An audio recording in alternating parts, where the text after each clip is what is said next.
Hi, welcome to Kiran TV news. నాయకులు తయారు car, పుడతారు, జనం నుంచి ఉద్భవిస్తారు.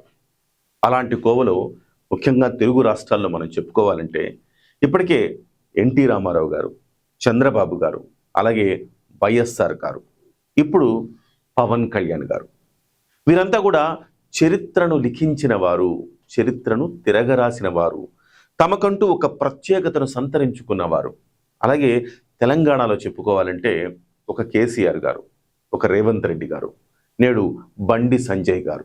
ఎందుకు ఈ రకంగా కంపేర్ చేస్తున్నానంటే, కేసీఆర్ గారు అసాధ్యం అనుకున్న దాన్ని సుసాధ్యం చేయటంలో ఆయన వంతు పాత్ర ఆయన చేశారు తెలంగాణ రాష్ట్ర సాధనలో. అలాగే ఎక్కడో సైన్ బోర్డులో రాసుకునే ఒక వ్యక్తి ముఖ్యమంత్రి అవుతాడని మనం అనుకోగలమా?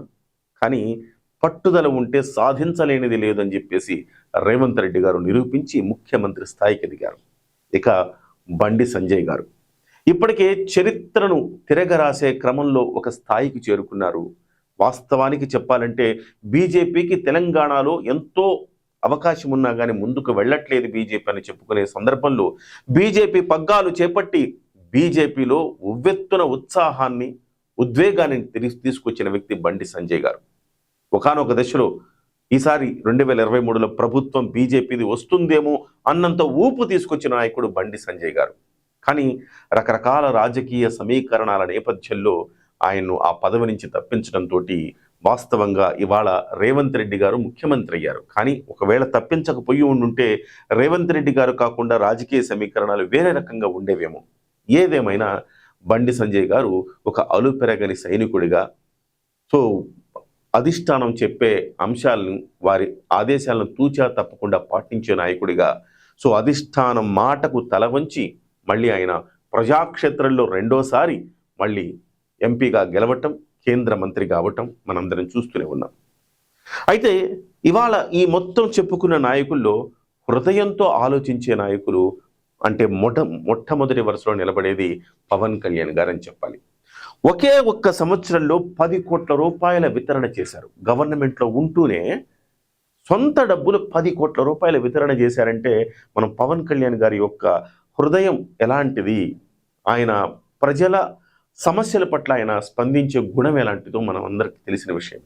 అలాంటిది మళ్ళీ పవన్ కళ్యాణ్ లాంటి ఒక నాయకుడు తెలంగాణలో ఉద్భవిస్తూ ఉన్నాడు. ఆయనే బండి సంజయ్ అని చెప్పాలి. కేంద్ర ప్రభుత్వ హోంశాఖ సహాయ మంత్రిగా ఉంటూనే పిల్లలకు దాదాపుగా సొంత ఖర్చుతోటి, అంటే తన సొంతంగా సమకూర్చిన నిధులతో 20,000 సైకిళ్ల పంపిణీ చేయడం అంటే ఆషామాషి వ్యవహారం కాదు. ఇది ప్రభుత్వ పథకం కాదు, కానీ ఇది సొంతంగా ఆయన మనసులోంచి ఉద్భవించిన ఒక ఆలోచన. ఎక్కడి నుంచి వచ్చింది ఆ ఆలోచన? ఆయన 1650 కిలోమీటర్ల పాదయాత్ర చేశారు. ఆ పాదయాత్ర చేస్తున్న సందర్భంలో ఒక కుర్రవాడు సైకిల్ లేక స్కూలుకు పోవడం మానేశాను అన్న సంగతి తెలుసుకొని ఇమ్మీడియట్గా ఆ కుర్రవాడికి సైకిల్ కొనిచ్చాడు. ఆ కొనిచ్చిన సందర్భంలో ఆ కుర్రవాడి ముఖంలో చూసిన ఆనందమే ఇవాళ 20,000 మంది ముఖాల్లో ఆనందానికి కారణమైంది అని చెప్పాలి. ఒక్కసారి ఆ దృశ్యాన్ని మనం చూద్దాము, తర్వాత దీనికి సంబంధించిన వివరాలు మాట్లాడుకుందాం.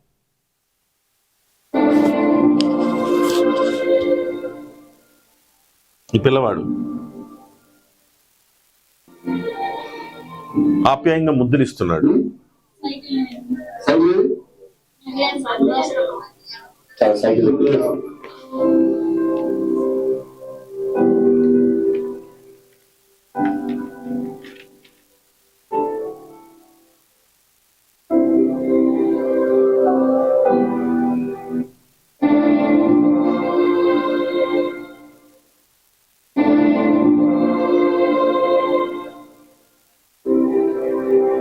ఈ రామ్ చరణ్ కళ్ళలో ఆనందం చూసే ఒక ప్రయత్నంలో ఆయనకు అర్థమైంది ఏంటంటే, పిల్లలు చాలామంది స్కూళ్లకు డ్రాప్అవుట్లు అవుతా ఉన్నారు. రవాణా సౌకర్యం లేక, రవాణా సౌకర్యం ఉన్నా కానీ దానికి సంబంధించిన డబ్బులు పెట్టుకోలేక చాలామంది రెక్కాడితే కానీ డొక్కాడనే స్థితిలో ఉన్న తల్లిదండ్రులు పిల్లాన్ని స్కూలుకి పంపడమే ఎక్కువ. అలాంటి స్కూలుకి పంపిన తర్వాత పంపడానికి మళ్ళీ రవాణా కోసం ప్రతిరోజు ఒక ₹50 ఖర్చు పెట్టాలంటే చాలా తలకు మించిన భారం వాళ్ళకయ్యేది. అందుకే చాలామంది పిల్లలు హై స్కూల్ స్థాయిలో డ్రాప్ అవుట్స్ అవుతా ఉన్నారనేది బండి సంజయ్ గారి దృష్టికొచ్చింది. వెంటనే తనకున్న పరిధిలో అనేక మంది తనకు పరిచయమైన కార్పొరేట్స్‌తో మాట్లాడి దాదాపుగా 20,000 సైకిళ్లను గత నెల రోజులుగా ప్రతి వారం ఏదో ఒక నియోజకవర్గంలో పంపిణీ చేస్తూ వస్తున్నారు. కరీంనగర్ పార్లమెంటు నియోజకవర్గంలో ఉండే ప్రతి ప్రభుత్వ పాఠశాలలో చదివే 10వ తరగతి విద్యార్థులు, అలాగే సరస్వతి శిశు మందిర్లో చదివే 10వ తరగతి విద్యార్థులను ఎంపిక చేసి 20,000 సైకిళ్లను బండి సంజయ్ గారు పంపిణీ చేశారు. సో ఒక్క రామ్ చరణ్ కోరికతో, ఒక రామ్ చరణ్ కళ్ళలో ఆనందం చూడడంతో ఇవాళ 20,000 బిడ్డల కళ్ళలో ఆనందం చూసే అవకాశాన్ని ఆయన అందిపుచ్చుకున్నారు అని చెప్పాలి.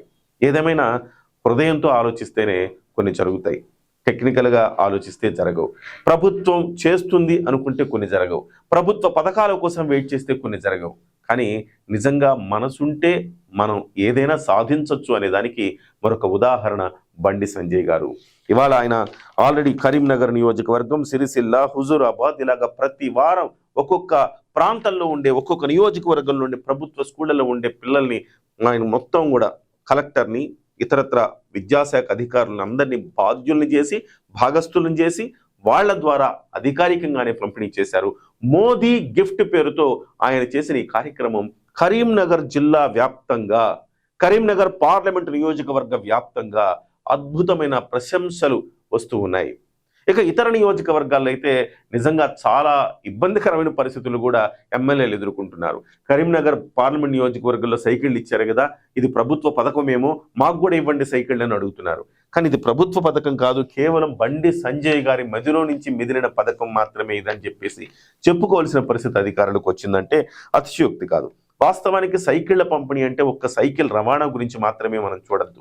సో సైకిళ్ల పంపిణీ వల్ల డ్రాప్ అవుట్స్ తగ్గాయి, పిల్లల్లో మానసిక ఉల్లాసం పెరిగింది, వాళ్ళకి శారీరక దృఢత్వం వచ్చింది, అలాగే తల్లిదండ్రులకు భారం తగ్గింది, అట్లే పిల్లలకు సంబంధించిన మానసిక వికాసం కూడా కలిగింది.